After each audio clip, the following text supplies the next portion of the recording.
Kasaragod Madikke government higher secondary സ്കൂളിലെ ragging പരാതിയിൽ 15 +2 വിദ്യാർത്ഥികൾക്കെതിരെ കേസെടുത്തു. +1 വിദ്യാർത്ഥി ഷാനിദിന്റെ പരാതിയിലാണ് കേസ്. 3 വിദ്യാർത്ഥികളെ സസ്പെൻഡ് ചെയ്തു.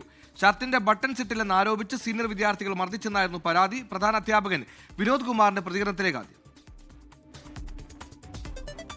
ഇന്നലെ നടന്ന സംഭവം മനുഷ്യ സംഭവം എല്ലാവർക്കും വളരെ വിഷമമുണ്ടാക്കിയ സംഭവമാണ്. ഒരു കൂട്ടം കുട്ടികൾ ചേർന്നിട്ട് പിന്നെ +1 കുട്ടികൾ മുതലുണ്ടായിട്ടുള്ള ചെറിയ അടിപിടി പ്രശ്നങ്ങളാണ്. അതിലൊരു കുട്ടിക്ക് ചെറിയ പരിക്കുണ്ടായിരുന്നു. അപ്പം ഹോസ്പിറ്റലിൽ നിന്ന് ഞങ്ങൾ വരുന്നു. ഹോസ്പിറ്റലിൽ കിട്ടിയ കുട്ടിക്ക് ഇപ്പം കാര്യമായിട്ട് പ്രശ്നങ്ങളില്ല എന്നാണ് മനസ്സിലായത്. അപ്പോൾ എന്തായാലും അത് ആൻറ്റി റാഗിൻ്റെ പരിധിയിൽ വരുമെന്നുള്ളത് കൊണ്ട് തന്നെ ആൻറ്റി റാഗ് കമ്മിറ്റി കൂടിയിട്ടുണ്ട്. അതിൽ പെട്ട കുട്ടികൾ എന്തായാലും അവർക്ക് പിന്നെ ആൻറ്റി റാഗിൻ്റെ പരിധിയിൽ വരുന്ന ഏറ്റവും മാക്സിമം ശിക്ഷ കൊടുക്കാൻ തന്നെയാണ് കമ്മിറ്റിയുടെ തീരുമാനം. കുട്ടികൾ ആൻറ്റി റാഗിങ്ങിൻ്റെ നിയമം അനുശാസിക്കുന്ന തരത്തിൽ ആ കുട്ടികളെ സസ്പെൻഷൻ ചെയ്യാൻ തന്നെയാണ് തീരുമാനം. അല്ല, ഞങ്ങളുടെ കയ്യിൽ ഇപ്പോൾ കിട്ടിയിരിക്കുന്നത് 3 കുട്ടികളെ മാത്രമാണ്. ബാക്കി കുട്ടികൾ ഇവർക്ക് കണ്ടാലറിയാമെന്നാണ് പറഞ്ഞത്. പക്ഷേ അങ്ങനെ ഒരു പരാതി കുട്ടികളുടെ പേരിൽ അങ്ങനെ വന്നിട്ടില്ല.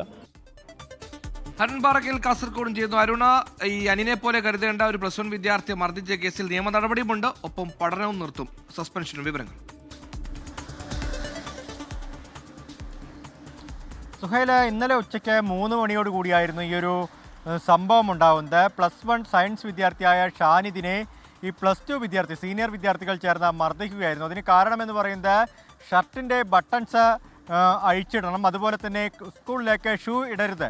ഇങ്ങനെ 2 കാരണം പറഞ്ഞായിരുന്നു ഈ മർദ്ദനമുണ്ടായത്. 15ഓളം വരുന്ന വിദ്യാർത്ഥികൾ ചേർന്ന് സംഘടിതമായി മർദ്ദിച്ചു എന്നാണ് ഈ മടിക്കൈ ഗവൺമെൻറ് ഹയർ സെക്കൻഡറി സ്കൂളിലെ +1 സയൻസ് വിദ്യാർത്ഥിയായ ഷാനിദ് പറഞ്ഞത്. ഷാനിദിനെ ചവിട്ടേൽക്കുകയും ഷാനിദിൻ്റെ ബോധം പോവുകയും ചെയ്തു. അങ്ങനെ അധ്യാപകരാണ് കാഞ്ഞങ്ങാട്ടെ ആശുപത്രിയിലേക്ക് ഷാനിദിനെ എത്തിക്കുന്നത്. അതിനുശേഷമാണ് പോലീസിന് ഇൻറ്റിമേഷൻ ലഭിക്കുന്നു. പോലീസ് എത്തി ഷാനിദിൻ്റെ മൊഴിയെടുത്തു. അതിൻ്റെ അടിസ്ഥാനത്തിൽ ഇന്നലെ രാത്രിയോടുകൂടി തന്നെ പോലീസ് 15 വിദ്യാർത്ഥികൾക്കെതിരെ കേസെടുത്തിരുന്നു. കണ്ടാലറിയാവുന്ന വിദ്യാർത്ഥികൾക്കെതിരെയാണ് കേസെടുത്തത്.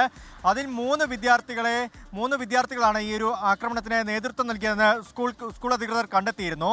ഇന്നിപ്പോൾ രാവിലെ സ്കൂളിൽ PTA മീറ്റിംഗ് ചേർന്നു. അതിനുശേഷം ആൻറ്റി റാഗിംഗ് കമ്മിറ്റിയുടെ മീറ്റിംഗ് ചേർന്നു. അതിനുശേഷമാണ് ഈ 3 വിദ്യാർത്ഥികൾ +2 വിദ്യാർത്ഥികളായ 3 പേർക്കെതിരെ നടപടിയെടുത്തിരിക്കുന്നത്. 3 പേരെയും സസ്പെൻഡ് ചെയ്തിട്ടുണ്ട്. അതുപോലെ തന്നെ പോലീസിന് ഈ ആൻറ്റി റാഗിംഗ് കമ്മിറ്റിയുടെ റിപ്പോർട്ട് സമർപ്പിക്കുമെന്നാണ് അറിഞ്ഞത്. അതിനുശേഷം റാഗിംഗ് വകുപ്പുകൾ കൂടി ഈ കേസിൽ ചുമത്തുമെന്നും അറിയാൻ സാധിക്കുന്നുണ്ട്. സുഹൈൽ.